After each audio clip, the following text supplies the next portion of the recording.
Hello everyone, आप सब कैसे हैं। मैं उम्मीद करता हूं कि बहुत अच्छे होंगे और अपनी पढ़ाई को बहुत अच्छे से कर रहे होंगे। मैं Akash Kumar Bhadana ICT virtual classroom में आपका बहुत बहुत स्वागत करता हूं मेरे प्यारे बच्चों। जैसा आपको पता है मेरे प्यारे बच्चों, बेसिकली हमारी आपका 10th क्लास है और 10th क्लास में हम लोग आपका देख रहे हैं भारत एवं समकालीन विश्व सेकंड की बुक है।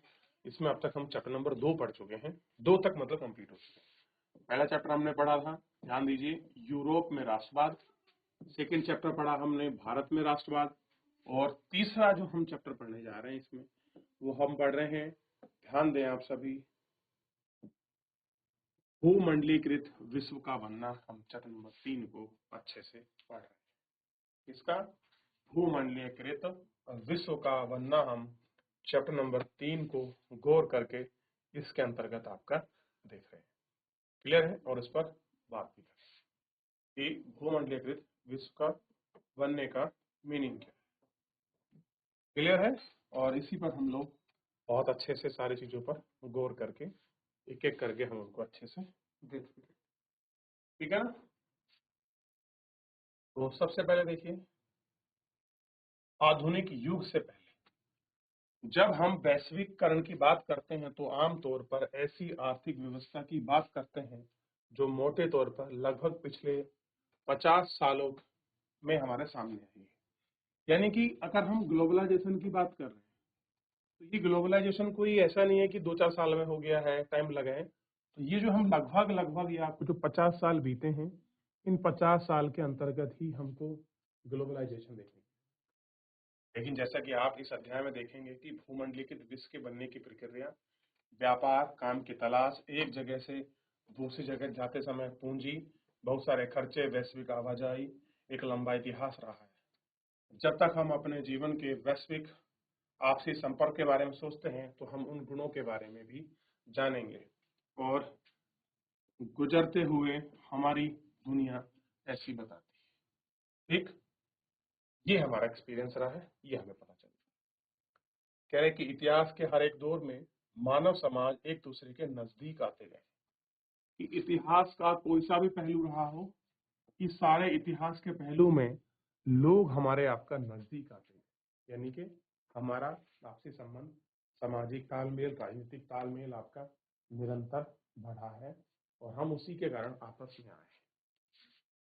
प्राचीन काल से ही यात्री, व्यापारी, पुजारी और तीर्थयात्री ज्ञान, अवसरों और आध्यात्मिक शांति के लिए उत्पीड़ित यातनाएं, जीवन से बचने के लिए दूरों की यात्रा करते आए हैं। अपनी यात्राओं में ये लोग तरह तरह की चीजें, पैसा, मूल्यवान मान्यताएं, हुनर, विचार, आविष्कार, यहाँ तक कि कीटाणु और बीमारी भी साथ लेके आए। जब भी जानते हैं कि आप जब कहीं दूर दूर की यात्रा करते हो, दूर दूर की यात्रा का मतलब है कि आप जब एक स्थान से दूसरे स्थान आप अपनी यात्रा कर रहे हो तो लोग अपने साथ कुछ चीजें लेकर जाते हैं। उन चीजों में अगर आप देखोगे, जैसे लोग गए तो आप पैसा लेकर जाओगे, कुछ मूल और मान्यताएं होंगी आप उनको लेकर जाओगे। ठीक, मूल और मान्यताओं के साथ साथ आप कुछ हुनर लेके जाओगे, कुछ विचार होंगे, कुछ आपका आविष्कार होगा और यहाँ तक कि आप कुछ कीटाणु और बीमारी। और इसको आप कोविड के माध्यम से समझ सकते हैं कि चाइना से चलकर पूरे भारत में फैल गई। तो जिस तरह से बीमारी फैली है उस तरह से आचार, विचार, आविष्कार, नई नई चीजें भी आपकी फैली होंगी।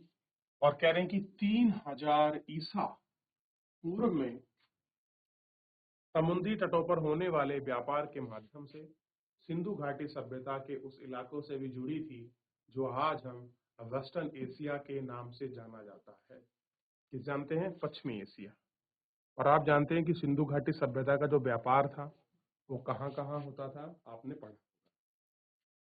कह रहे हैं कि 10,000 साल से भी ज्यादा के समय में मालदीव से समुद्र में पाए जाने वाली कोड़ी, जिसे पैसे या मुद्रा के रूप में इस्तेमाल किया जाता था, चीन और पूर्वी अफ्रीका तक पहुंच रही है। अब जो चीज मालदीव में हो रही है वो चाइना में, अफ्रीका में कैसे पहुंच गई? तो आप कहेंगे कि जो आपका ट्रेड हुआ है इन ट्रेड के माध्यम से ही हुआ है। आपको कोड़ियों को देखना है कि कोड़ी क्या होती है। पहले एक कोड़ी, दो कोड़ियां बोलते थे, दो कोड़ी की औकात नहीं, एक कोड़ी की। असल में पैसे की बात करते हैं। उस समय सबसे पहले प्रारंभिक रूप में अगर कुछ चीज चला था लोगों को टोकन के रूप में, पैसे के रूप में, करेंसी के रूप में, तो वो सबसे पहले क्या था? ये आपकी कोड़ियां ही थी जो आपका चली थी। बीमारी फैलने वाले कीटाणुओं को दूर दूर तक पहुंचाने का इतिहास 7वीं शताब्दी में ढूंढा जा सकता है।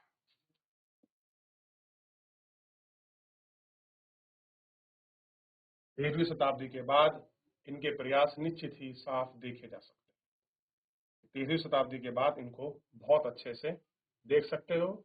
एक स्मृति साला जहाज चित्रगाह गोवा में 10वीं शताब्दी में बनाया गया था, आपके सामने है, आप इन्हें अच्छे से देख लीजिए। चलिए, तो यहाँ तक किसी का कोई डाउट, कोई क्वेरी कि क्या होता है यात्रा करने से? देखिए, देख लिया। चलिए, तो ये था ग्लोबलाइजेशन के बारे में। अब यहाँ से आपका इसी में पहला चैप्टर के अंदर सब चैप्टर शुरू होगा, मतलब पहली यूनिट है और रेशम मार्ग। इसे मैंने पहले बताया, सिल्क रूट। और सिल्क रूट बहुत बार आपको चर्चा में भी देखने के लिए मिलेगा, क्योंकि चाइना बार बार प्रयास कर रहा है सिल्क रूट खोलने का, और वो कुछ आपका ट्रेड सिल्क रूट से कर रहा है। लेकिन कारण क्या है, उस सिल्क रूट का एक हिस्सा भारत के जम्मू कश्मीर से होकर गुजरता है, जो भारत उसको मतलब खोलने नहीं देता, जिस वजह से चाइना बार बार सिल्क रूट को लेकर मांग कर रहा है और चर्चाओं में रहता है। ठीक है, तो अगर आप इस साल 10th का पेपर दे रहे हैं बोर्ड का और सिल्क रूट से कोई भी अगर चर्चा दिखाई दे, तो आपको मान लीजिए टॉपिक बड़ा महत्वपूर्ण है, एक आध क्वेश्चन आपको 100% यहाँ मिलने वाला ही है। ठीक है, चलिए अब देखिए, आधुनिक काल में पहले के युग में दुनिया के दूर दूर स्थित भागों के बीच व्यापारिक और सांस्कृतिक संपर्क का सबसे जीता जाता उदाहरण सिल्क मार्ग के रूप में देख सकते हैं। सिल्क मार्ग का नाम से ही पता चलता है कि इस मार्ग से पश्चिम को भेजे जाने वाला चीनी रेशम यानी कि सिल्क कितना महत्व था। कह रहे हैं कि इतिहासकारों ने बहुत सारे सिल्क मार्गों के बारे में बताया है। जमीन या समुद्र से होकर गुजरने वाले रास्ते न केवल एशिया के विशाल क्षेत्रों को दूसरे को जोड़ने का काम करते थे, बल्कि एशिया को यूरोप अफ्रीका से जोड़ते थे। ऐसे मार्ग ईसा पूर्व के समय में ही सामने आ चुके हैं, लगभग 15 शताब्दी तक अस्तित्व में थे। इसी रास्ते से चीन पटरी पर जाता है और इसी रास्ते से भारत, दक्षिणी अफ्रीका, पूर्वी एशिया के कपड़े मसाल दुनिया भर में पहुंच जाते हैं और वापसी सोने चांदी की धातु यूरोप तक पहुंचती है। सांस्कृतिक आदान प्रदान दोनों प्रक्रियाओं के साथ चलती है। शुरुआती काल में ईसाई मिशनरी निश्चित ही इसी मार्ग से एशिया से आते होंगे। कुछ सदी बाद मुस्लिम धर्मा उपदेशों ने इसी पर सस्ते दुनिया फैल गए। इसी पर बहुत पहले पूर्वी भारत के उपजा बौद्ध धर्म निकलकर सिल्क मार्ग के विविध शाखाओं से कई दिशा में फैल चुका था।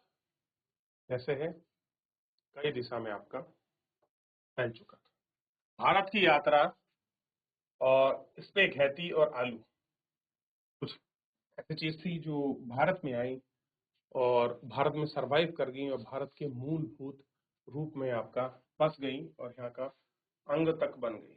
अब जैसे आप देखिए, हमारे खाद्यान्न पदार्थ में दूर देशों के बीच संस्कृति आदान प्रदान की कई उदाहरण पेश करते हैं। जहां भी व्यापारी और मुंसफी किसी देश में जाते हैं तो वहां जाने अनजाने वहां की नई फसलों के बीज बो ले आते हैं। संभव है कि दुनिया के विभिन्न भागों में मिलने वाला झटपट तैयार होने वाले रेडी खाद्य पदार्थ को साझा स्रोत रहे हैं। आइए आप हम कहते हैं इसपे घाती और नूडल्स को हम लोग बात करते हैं। ठीक, माना जाता है कि नूडल चाइना के पश्चिम क्षेत्र में हुआ और उन्होंने ही उनसे इसपे खेती का जन्म हुआ। ये संभवतः पास्ता अरब यात्रियों के 5वीं शताब्दी के सिली में इटली में एक टापू है। इस तरह से आहार भारत और जापान में पाया जाता है। इसलिए हो सकता है कि हम यह जान सकें कि उनका जन्म कैसे हुआ। फिर भी इन अनुमानों के आधार पर इतना जरूर कहा जा सकता है कि आधुनिक काल से ही दूसरे देशों के बीच संस्कृति लाना चल रहा है। कह रहे हैं दूसरे देश से संस्कृति का लाना चल रहा है। आलू, सोया, मूंगफली, मटर, चना, शकरकंद और ऐसी बहुत सारी खाद्य पदार्थ जो लगभग 500 साल पहले हमारे पूर्वजों के पास नहीं थी। यानी कि ना तो आलू था, ना सोया थी, ना मूंगफली थी, ना मक्का था, ना मटर था, ना शक्कर थी। कब? लगभग 500 साल पहले। लेकिन वर्तमान में क्या है, ये सारी चीजें हैं। ये खाद्य पदार्थ यूरोप और एशिया के लंबे क्रिकेट कोलंबस मस्तानी में अज्ञात महाद्वीपों के बाद पहुंची, बाद में अमेरिका के नाम से जाना गया। अमेरिका का मतलब था उत्तरी अमेरिका, दक्षिणी अमेरिका और कैरेबियन द्वीप समूह। दरअसल हमारे पास बहुत सारे खाद्य पदार्थ अमेरिका के मूलभूत निवासी यानी कि अमेरिकन इंडियंस के पास से आते हैं। कहां से आते हैं? अमेरिकन इंडियन के पास से आते हैं। ये आपको ध्यान रखना, ठीक।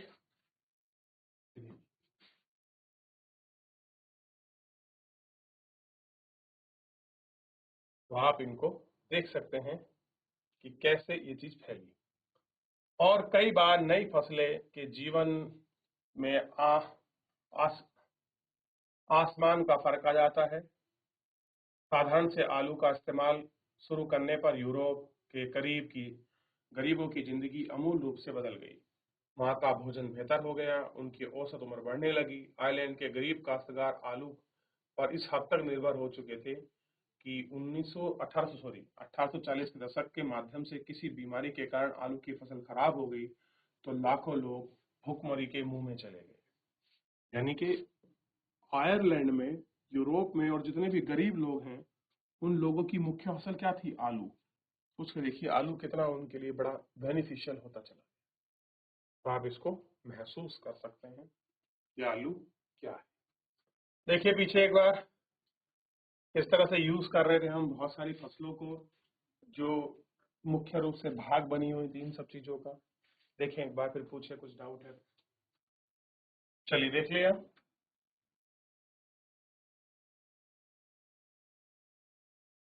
विजय, बीमार और व्यापार।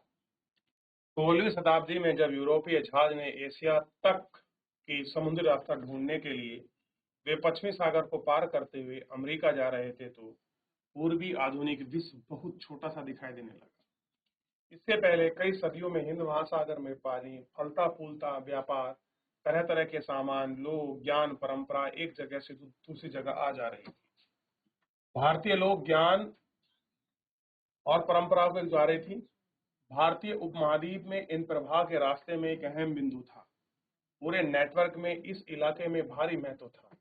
यूरोपियों को दिखा देने की आवाजाही और बढ़ने की लगी इन्हीं प्रवाह की दिशा में यूरोप की तरफ आपका मुड़ गई। अपनी खोज से पहले लाखों साल में अमेरिका का दुनिया के संपर्क नहीं था, लेकिन 16वीं शताब्दी से उसका विशाल भूमि, बेहिसाब फसल, खनिज पदार्थ, हर दिशा में जीवन धन आपका बदल गया। ठीक। आज के पेरू और मैक्सिको में मौजूद खाने के निकलने वाली कीमतें, धातु, खास तौर पर चांदी ने यूरोप को का संपदा को बढ़ाया और पश्चिमी एशिया के साथ होने वाले उसके व्यापार को गति प्रदान की। 17वीं शताब्दी के आते आते पूरे यूरोप में, दक्षिण अमेरिका में धन संपदा के बारे में तरह तरह की किस्से कहानी बनने लगे। इन्हीं किंवदंतियों के बदौलत वहां के लोग अल डोराल्डो को सोने का शहर मानने लगे। उनकी खोज बहुत सारी अभियानों से शुरू हुई थी। अभी आपको कुछ भी समझ नहीं आ रहा होगा, आपको लग रहा होगा कि अभी तो आलू की बात चल रही थी, फिर किसी की बात हो रही थी। असल में अगर आप इसको समझोगे ना, थोड़ा सा बस एक पॉइंट है इसमें समझने के लिए। देखिए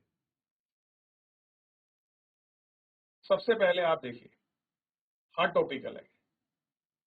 पहले रेशम मार्ग के बारे में बताएंगे कि रेशम कैसे फैला, कपड़ा कैसे फैला, ये इसको यहाँ ब्रेक कर फिर भोजन कैसे, आलू आलू जो एक देश से दूसरे प्रदेश में कैसे ट्रांसफर हुए। फिर इसमें तीसरी यूनिट आई विजय और बीमारी, कैसे लोग विजय हुए, कैसे बीमारी फैली, उनके बारे में बताया है। फिर आप इसके बाद फोर्थ यूनिट में आएंगे तो चैप्टर नया हो जाएगा।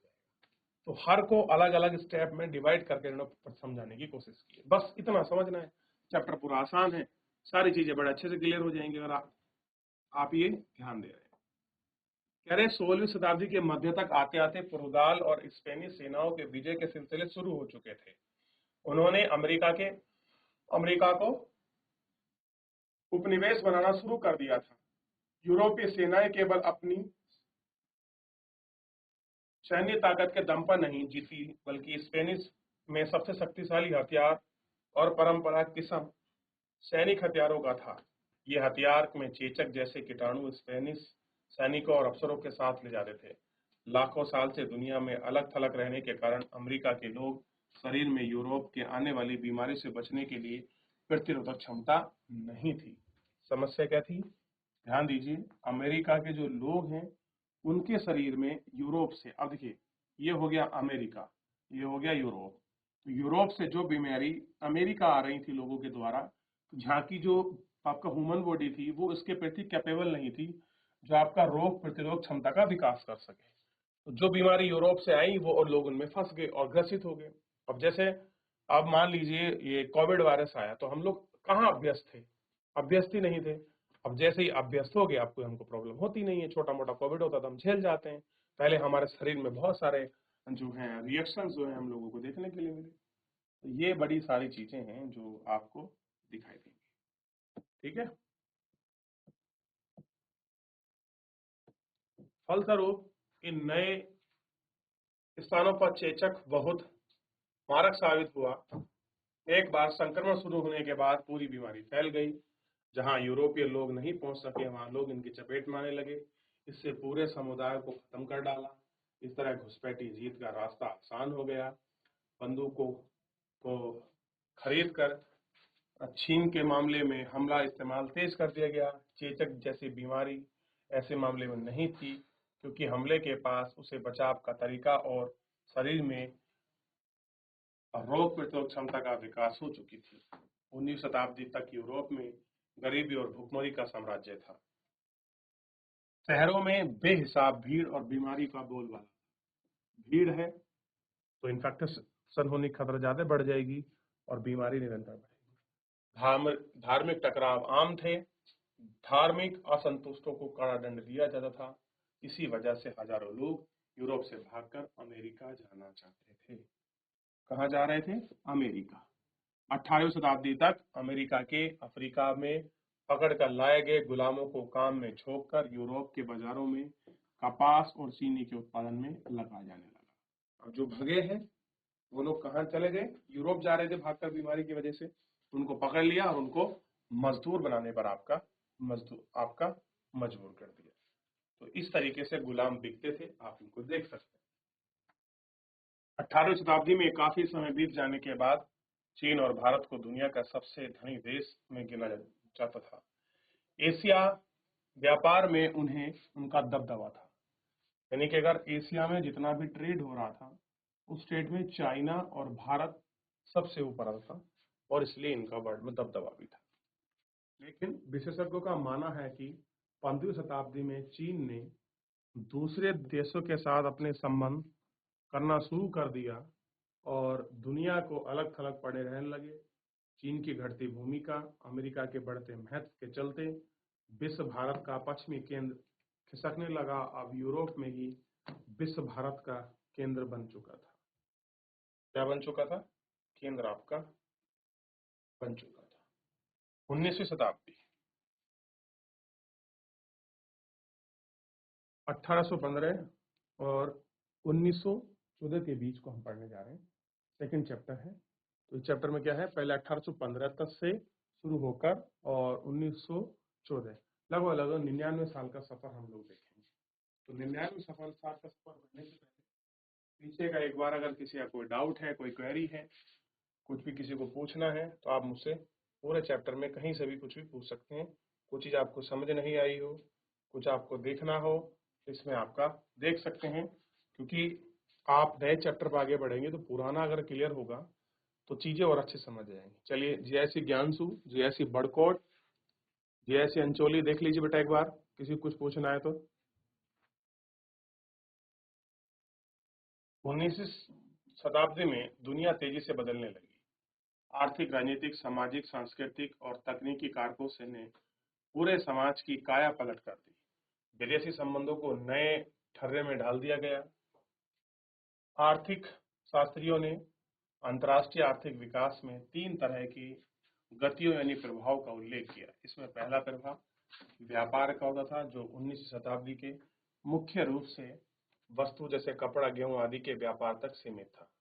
दूसरा श्रम का प्रभाव था। इसमें लोगों को काम की तलाश में एक जगह से दूसरी जगह आपका।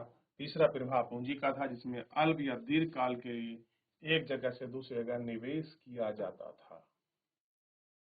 ये तीनों प्रकार के तरह के प्रवाह से जुड़े हुए थे, लोगों के जीवन को तोड़ रहे थे, कभी कभी कारकों के मौजूद संबंध टूट जाते थे। उदाहरण के लिए वस्तु की पूंजी की आवाजाही के मुकाबले आवाजाही प्राप्त थी, ज्यादा शर्तों में बंदिशें लगी हुई थी। फिर भी हम इन तीनों प्रभावों को एक साथ अध्ययन कर सकेंगे और 19वीं शताब्दी की विश्व आर्थिक व्यवस्था में ज्यादा अच्छी तरह से समझ सकेंगे। ठीक है, क्या कर सकते हैं, इनको अच्छी तरह से समझ सकते हैं। विश्व अर्थव्यवस्था का उदय। इस विषय को समझने के लिए सबसे पहले औद्योगिक रूप से खाद्य उत्पादन और उपभोग को बदलने में रुझानों के बारे में सोचेंगे तो बेहतर होगा। सामान्य रूप से सभी देश का भोजन के मामले में आत्मनिर्भर होने का प्रयास है, लेकिन 19वीं सदी के ब्रिटेन की बात अलग थी। अगर उस समय ब्रिटेन खाद्य आत्मनिर्भरता निर्भर के रास्ते पर चल रहा था, तो लोगों का जीवन स्तर गिर जाता था और सामाजिक तनाव फैल रहा था। आइए हम देखते हैं कि आकांक्षा के पीछे क्या कारण थे। 18वीं शताब्दी के आखिर तक ब्रिटेन की आबादी तेजी से बढ़ने लगी। नतीजा, देश में भोजन की मांग बढ़ती। जैसे जैसे शहर फैला और उद्योग बढ़ने लगे, कृषि उत्पादों की मांग बढ़ने लगी, कृषि उत्पादन महंगे होने लगे। दूसरी तरफ बड़े भूस्वामी के दबदबे में सरकार ने मक्का के आयात पर प्रतिबंध लगा दिया। जिन कानूनों के सहारे सरकार ने पाबंदी लगाई थी, उन्हें कॉर्न लॉ कहा गया। क्या कहा गया? Corn law. मक्का पर उन्होंने प्रतिबंध लगा दिया क्योंकि खाने के रूप में मक्का का प्रयोग यहाँ पर हो रहा था। खाद्य पदार्थ की ऊंची कीमतों से परेशान उद्योगपति और शहरी बंदिशों ने सरकार को मजबूर कर दिया कि वे कॉर्न लॉ को फौरन समाप्त करें। क्या कर दिया? समाप्त करें। ठीक, कॉर्न लॉ को निरस्त हो जाने के बाद बहुत कम कीमत पर खाद्य पदार्थ का आयात किया जाने लगा। कम कीमत पर आयातित खाद्य पदार्थ में लगातार ब्रिटेन में पैदा होने वाली खाद्य पदार्थ भी कम थी। क्या थी? उनमें कमी थी। फलस्वरूप ब्रिटेन सरकार किसानों की हालत बिगड़ने लगी क्योंकि वे आयातित कीमत माल पर मुकाबला नहीं कर सकते थे। विशाल भूस्वामी पर खेती पाबंदी हो गई। हजारों लोग बेरोजगार हो गए। गांव से उजड़कर वे शहरों में दूसरे देशों में जाने लगे। दूसरे देशों में आपका जाने लगे। ठीक,